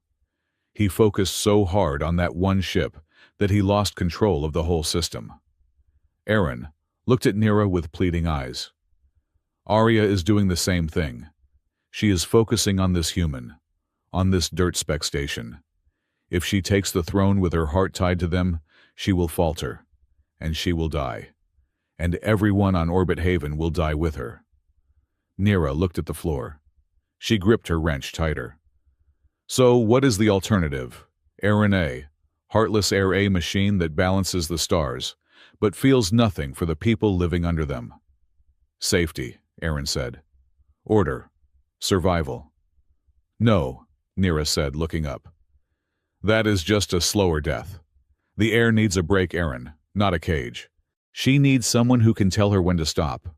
Someone she listens to." "And you think the human is that person?" "I think," Nira said, "that the human is the only one of us who knows how to walk through mud without getting stuck." The red alert klaxons began to blare in the corridor. Nira turned away from the cell. "Where are you going?" Aaron demanded. "To the bridge," Nira called back, "to see if your order is worth saving." The bridge of the Silent Harmonic was a symphony of light. Luminar crew members stood at consoles that were pools of liquid energy, their hands moving through the light like conductors. In the center of the room, a large, holographic projection displayed Orbit Haven. It was bad. The station was no longer just vibrating, it was disintegrating. A massive fracture had opened along the primary spine. Atmosphere was venting in geysers of white vapor. The structural integrity readout was flashing a critical 15%. "We have received a repeating transmission," a communications officer announced. "Audio only," Elder Sarah gestured. "Play it." Static filled the bridge. Then a voice cut through. It was Jack's.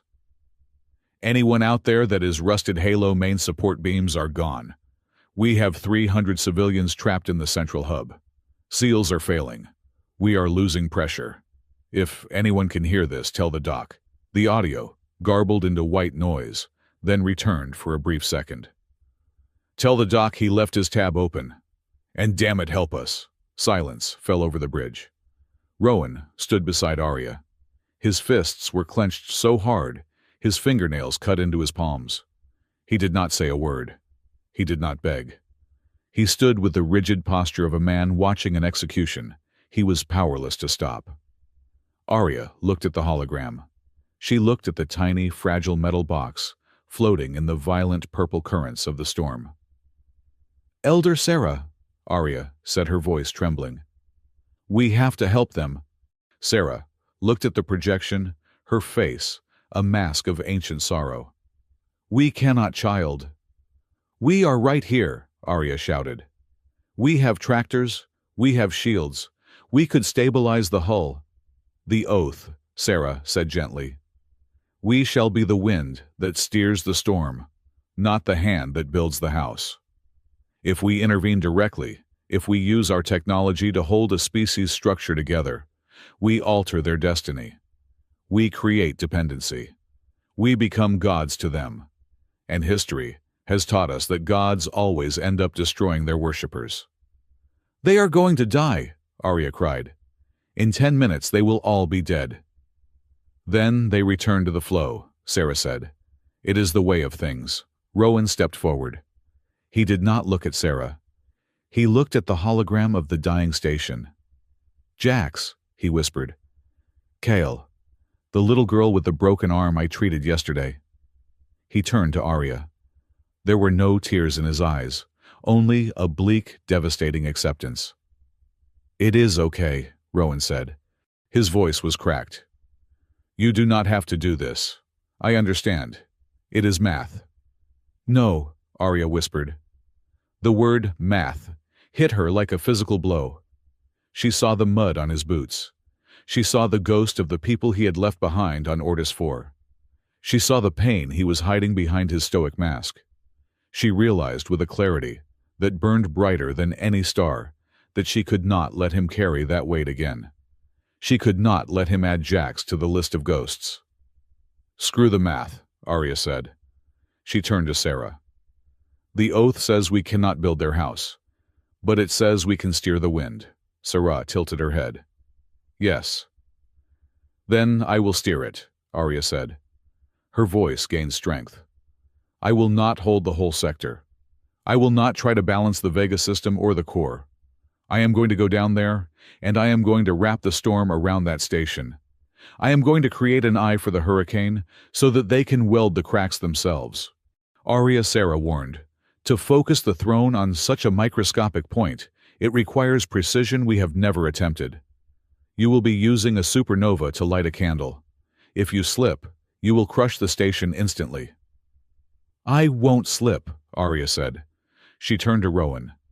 "Because I will not be alone." She held out her hand to him. "Doctor," she said, a faint smile touching her lips, though her eyes were fierce. "Do you want to participate in a surgery?" The patient is a space station. The scalpel is a cosmic energy storm, and the survival rate is statistically improbable. Rowan looked at her hand.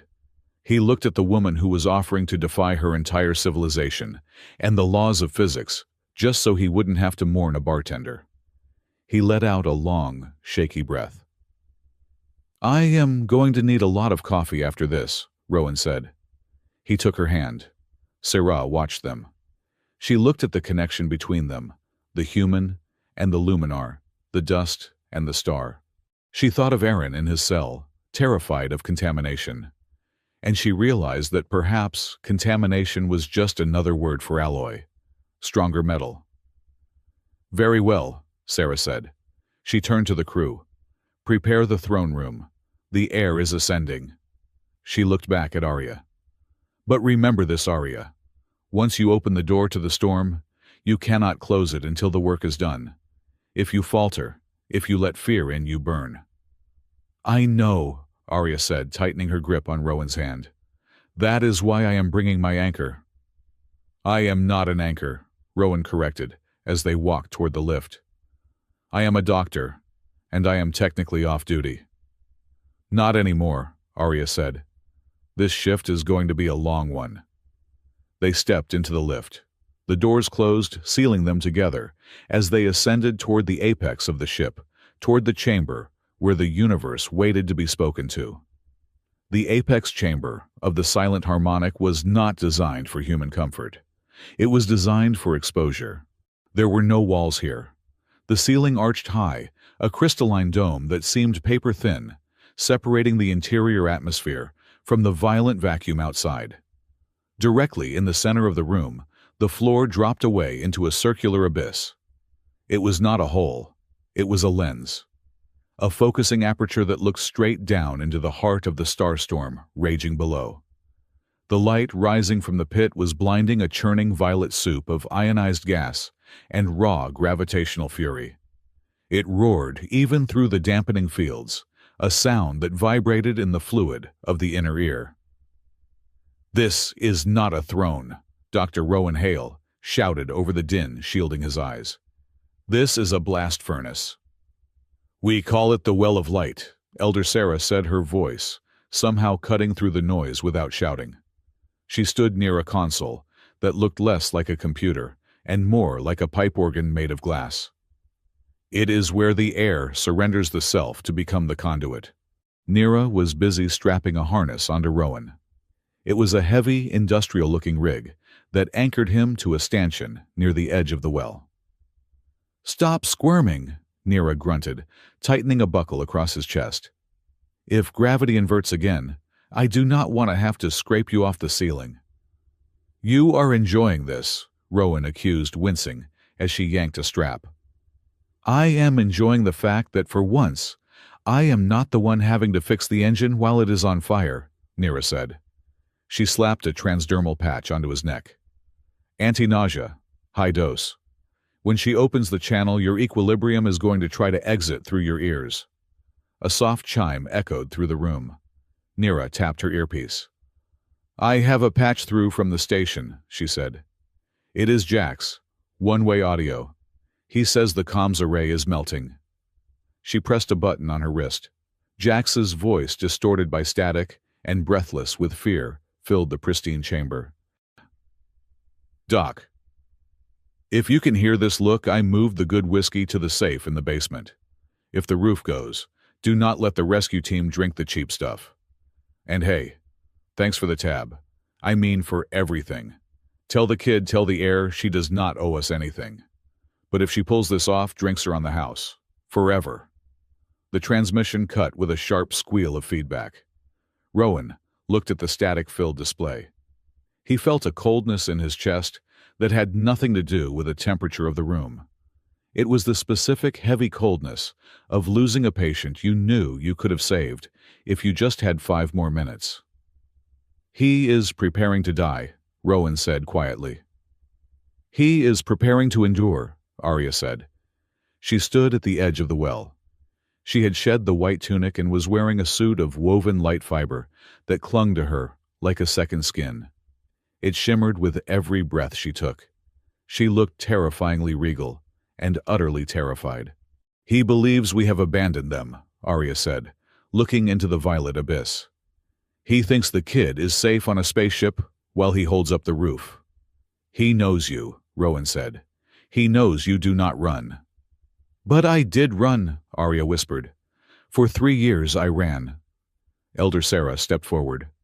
The lights in the chamber dimmed, leaving only the violent glow from the pit to illuminate their faces.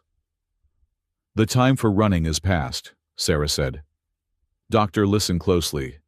This is not a ritual of magic. It is a ritual of resonance." She pointed to the well. "When Arya steps into that column, her consciousness will expand. She will interface with the energy lattice of the sector.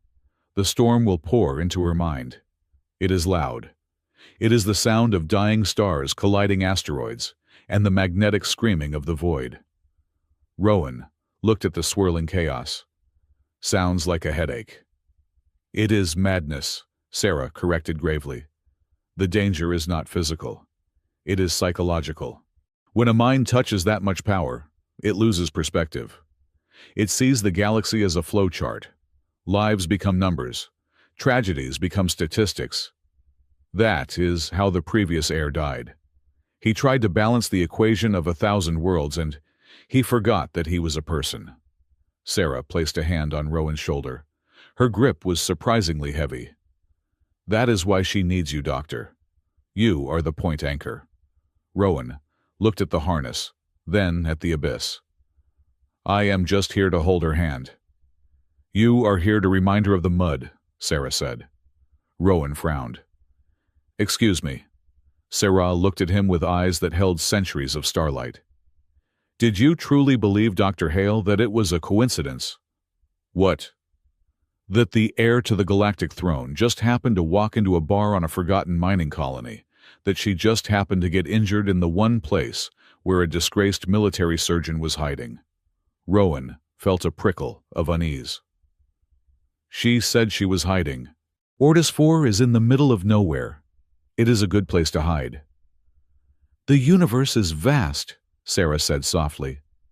There are a billion places to hide. She came to Orbit Haven because of you. Rowan looked at Arya. She was not looking at him. She was staring fixedly at the storm, her shoulders hunched. 10 years ago, Sarah continued, her voice taking on a storytelling cadence. On the surface of Ortis 4, a human doctor refused a direct order. He refused to calculate the value of life. He chose to stay in the fire rather than accept the acceptable losses. Sarah tapped her own chest. We felt it. Rowan blinked. You felt it. The Luminar feel resonance, Sarah explained. Usually war sounds like noise, chaos. But that day there was a note of absolute crystalline clarity. A decision made with such profound moral density that it sent a ripple through the starstorm. It was a harmonious vibration in a sector of dissonance. Rowan was stunned. He remembered the mud. He remembered the cold. He remembered the smell of burning ozone and the crying of the child Alara. He had thought no one was watching. He had thought the universe didn't care. I was a child then, Arya spoke up, her voice small. She turned to face him finally. Her eyes were wet. I was on the training ship. I heard the ripple. I asked my uncle what it was. He said it was the sound of a singularity of conscience, a human who stopped the math. She took a step toward him. When my uncle died, when I saw him burn because he tried to save too many by loving none of them enough, I ran. But I did not just run away. I ran toward something. I spent 3 years looking for the source of that ripple. I looked for the man who stayed. Rowan felt the floor beneath him tilt, though the ship was steady. You were headhunting me. I was looking for a safety line, Arya confessed, tears spilling over. I knew that if I ever had to take the throne, if I ever had to let that storm inside my head, I would drown. I am not strong enough to love a whole galaxy, Rowan. I am selfish. I get scared. She reached out and took his hand. Her grip was desperate. I needed someone who was stubborn enough to tell a god that they were wrong, she whispered. I needed someone who would look at a burning star and worry about a single child with a broken leg. I needed you. Rowan stared at her. A complex cocktail of emotions swirled in his gut. There was shock, certainly. There was a bruise to his ego to realize that his heroic anonymity had been the very beacon that brought this chaos to his doorstep. He felt a flash of anger at being maneuvered, at being a piece in a cosmic game he hadn't known he was playing. But beneath the anger, there was something else. A profound sense of validation. For 10 years he had wondered if he was just an idiot. A fool who threw away his career for a gesture that changed nothing. The war had ended anyway. The planet had died anyway. Had his sacrifice mattered? Now, standing on the edge of the universe, he learned that his stubbornness had rung a bell that echoed across the stars. You could have told me, Rowan said, his voice rough. You could have knocked on the door and said, "Hello, I am looking for the stubborn idiot." I was afraid you would run, Arya admitted. I was afraid that if you knew I wanted to use you as an anchor, you would see me as a monster. A parasite looking for a host. You are not a parasite, Rowan sighed, squeezing her hand back. You are a patient. And apparently, I am the prescription. He looked at Nira. Is the harness secure? It will hold a Class 5 Titan, Nira confirmed, her eyes soft as she looked at the two of them. Rowan turned back to Arya. He stepped closer, invading her personal space, ignoring the terrifying drop into the violet fire just inches away. Okay, Rowan said firmly. Here is the treatment plan. You go in there. You grab that storm by the throat. And you do not look at the whole sector. You do not look at the Vega system. You look at me. Arya nodded, trembling. And if you start to slip, Rowan said, leaning in until their foreheads touched. If you start thinking about numbers, I am going to annoy you. I am going to recite the entire periodic table of elements. I am going to list every bone in the human body. I am going to be the most irritating grounding noise you have ever heard. Do you understand? Arya let out a watery laugh. I understand. Good. Rowan stepped back, checking his tether. Let's save the bar. Jax promised me free drinks. That is a binding verbal contract. Elder Sarah moved to the console. She raised her hands, and the glass pipes began to glow. The aperture is opening, Sarah announced. Her voice was no longer gentle. It was the voice of a commander. Heir, assume the position. Anchor, brace yourself. Arya stepped onto the platform that extended over the center of the well. She took a deep breath, spread her arms, and looked up at the crystalline dome. I am the heir, she whispered, the mantra shaking in her throat. I am the listener. I am the bridge. Open it, she commanded. Sarah brought her hands down. The floor beneath Arya dissolved. There was no sound at first. Just a rush of pressure as the atmosphere of the ship met the raw energy of the starstorm. Then the scream hit. It was not a sound. It was a physical force. Violet light exploded upward, a geyser of power that swallowed Arya instantly. She arched her back, her mouth opening in a silent cry as the energy flooded her neural pathways. The ship bucked violently. Stabilize! Neera yelled, fighting with a manual override lever. Rowan was thrown against his harness. The light was blinding.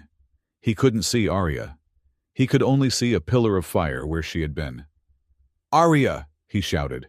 His voice was lost in the roar. But he felt her.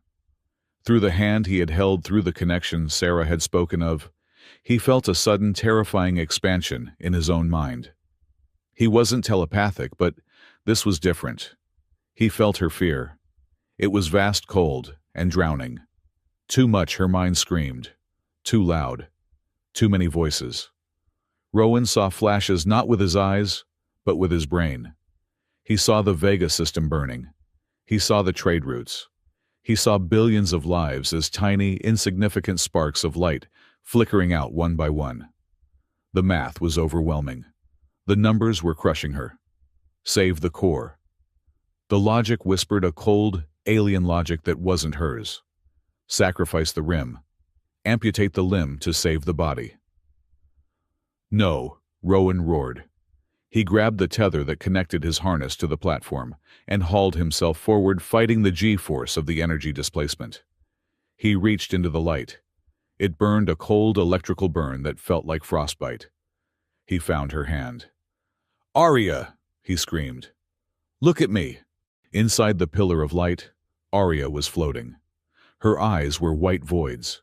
Her skin was cracking, lines of gold energy leaking out. She was dissolving. 112, Rowan shouted. The number echoed in the psychic storm.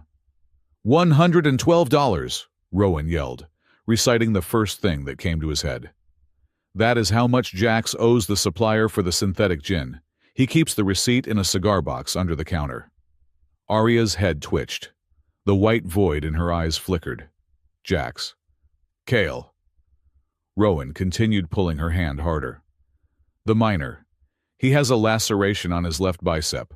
6 stitches silk suture. He has a wife on the colony world who knits terrible sweaters. He showed me a picture. The storm raged, trying to pull her back into the macro perspective, trying to show her the grandeur of the galaxy. Stop looking at the stars, Rowan commanded. Look at the mud. Look at the bar. There is a scratch on table 4, where Vorn tried to carve his name with a knife. There is a leak in the coolant pipe in the hallway that smells like rotten lemons. Lemons. The chaos in her mind slowed. The vast, terrifying numbers began to recede, replaced by the specific, gritty details of reality. The little girl, Rowan said, his voice cracking with the strain of holding on. The one with the reptilian doll. She sits by the window. She watches the ships. Her name is Miri. If you let that roof fall, Miri dies. Not a statistic. Miri. 7 years old. She likes strawberry synth milk. Arya gasped. The white fire in her eyes receded, shrinking back into pupils, into irises. She saw him. She saw Rowan, his face contorted with effort, his uniform singing from the heat, holding on to her, like she was the only thing in the universe. "Rowan," she whispered. "Right here," he gritted out. "I am right here. We are not saving the galaxy today, Arya. We are just fixing a roof." "Can you fix a roof?" Arya closed her eyes. She took a breath, and this time she didn't let the storm drown her. She inhaled it. She took the screaming rage of the starstorm, and she filtered it. She pushed aside the vast, overwhelming currents of the sector and focused every joule of energy, every ounce of will, onto a single microscopic point in the void. Orbit Haven. Outside the ship, the violet clouds stopped swirling. They froze. Then, they began to move with purpose. Aaron Vale stood in the auxiliary observation deck, flanked by 2 guards. He watched the monitor with a cynical sneer, waiting for the inevitable explosion. He expected the air to crack. He expected the station to be crushed. "She is too weak," Aaron muttered. "She cannot hold it." Then he saw the readout. The energy density around Orbit Haven didn't spike. It stabilized. The chaotic waveforms of the storm smoothed out into a perfect sine wave. It was not a wall of force, it was a cradle. The storm clouds wrapped around the station, moving gently, matching the rotation of the struggling structure. The atmospheric venting stopped as the pressure equalized. The shuddering of the hull ceased. "Impossible," Aaron breathed. He looked at the tactical map. The storm in the wider sector was still raging, still wild. But here, in this tiny pocket of space around Ortis 4, there was peace. "She is not clearing the sky," Aaron realized, his eyes widening. "She is creating an eye. She is ignoring the ocean to save the boat." He looked at the energy signature of the air. It was entangled with another signature, a messy, biological human signature. "The anchor," Aaron whispered. "It is not a contamination. It is a lens." For the first time in his long life, Aaron understood the flaw in the Luminar philosophy. They had always tried to be the sky-distant, impartial vast. But the sky could not hold a hand. The sky could not care. To save a life, you had to be small enough to touch it. In the well of light, the screaming stopped. The pillar of fire faded, replaced by a gentle golden luminescence. Arya lowered herself to the floor. She did not collapse. She landed softly, her feet touching the grate. The suit of light faded. She was just a girl in a tunic again. But she was different. Rowan released his death grip on her hand. He slumped back against his harness, his lungs burning, his head spinning. "Did we?" he gasped. "Did we do it?" Arya looked at him. She was exhausted. There were dark circles under her eyes and her hands were trembling. But her smile was the brightest thing in the room. "We fixed the roof," she whispered. She held up her hand. On her wrist, where Rowan had gripped her, the skin was not burned. It was marked with a pattern of intricate glowing lines, silver and gold interlaced. Rowan looked at his own wrist. The same pattern was there, a scar of light. "A bond mark," Elder Sarah said, stepping forward. She looked at the two of them with reverence. "The throne has accepted the duality, the heir and the anchor." Nira rushed forward, checking Arya's vitals with her scanner. "Heart rate is 120. Temperature is elevated. But neural activity is stable. Stable, you crazy kids actually did it." "Orbit Haven reports structural stabilization," the comms officer called out, sounding stunned. "They are sealing the breaches. Casualties are minimal. They made it." Rowan unbuckled his harness. He tried to stand, but his knees gave way. Arya caught him. "Easy, doctor," she murmured, supporting his weight. "I think you need a checkup." "I am fine," Rowan lied, leaning against her. "Just next time you want to save the world, can we do it somewhere with a chair?" Arya laughed, burying her face in his shoulder. "No promises." Epilogue. 3 weeks later. The bell above the door of the rusted halo chimed. It was still the same harsh, discordant sound, but to Rowan, it sounded like music. The bar was busy. Busier than usual. The news of the miracle of the storm had brought sightseers, pilgrims, and opportunists to Orbit Haven. The station was no longer a graveyard. It was a destination. Rowan sat in his usual booth in the back. The scorch mark on the wall was still there. He hadn't scrubbed it in 3 weeks. He had decided to leave it. It wasn't a stain anymore. It was history. "You look terrible," Jack said, dropping a fresh mug of synthetic coffee on the table. "It is my natural charm," Rowan replied, picking up the mug. "How are the repairs coming?" "Slow, expensive," Jax grumbled, though he was grinning. "But the new structural supports are solid. Luminar Tech. Nira installed them herself. She said if I break them, she will break my fingers." "She is a charming woman," Rowan said. "She scares the hell out of me," Jax admitted. "I think I am in love." The door opened again. Arya walked in. She wasn't wearing a cloak. She wasn't hiding. She wore a mechanic's jumpsuit that was slightly too big for her, smeared with grease on the sleeve. She had been helping Nira and the station crews with the repairs. The bar went quiet for a moment. People looked. They knew who she was now. The heir, the savior, the girl who tamed the sky. Arya ignored the stares. She walked straight to Rowan's booth and slid in opposite him. "You are late for your shift," she said, stealing a sip of his coffee. "I am the doctor," Rowan said. "I set the hours. And you are supposed to be in a diplomatic meeting with the Trade Federation." "I skipped it," Arya shrugged. "Aaron is handling it. He likes talking about treaties and galactic harmony. He is surprisingly good at it now that he is not trying to murder people." "And Elder Sarah. She is on the ship, listening to the song. She says Ortis 4 is starting to hum in a major key. She thinks the planet might actually be healing." Arya looked out the window. The viewport was cleaner. Now Jax had finally paid someone to wash it. Ortis 4 was still a ruin, but the storm clouds were gone. The sun was shining on the cratered surface. "It is peaceful," she said. "It is quiet," Rowan agreed. He reached across the table and took her hand. The glowing scars on their wrists pulsed in unison, a soft, rhythmic beat that only they could feel.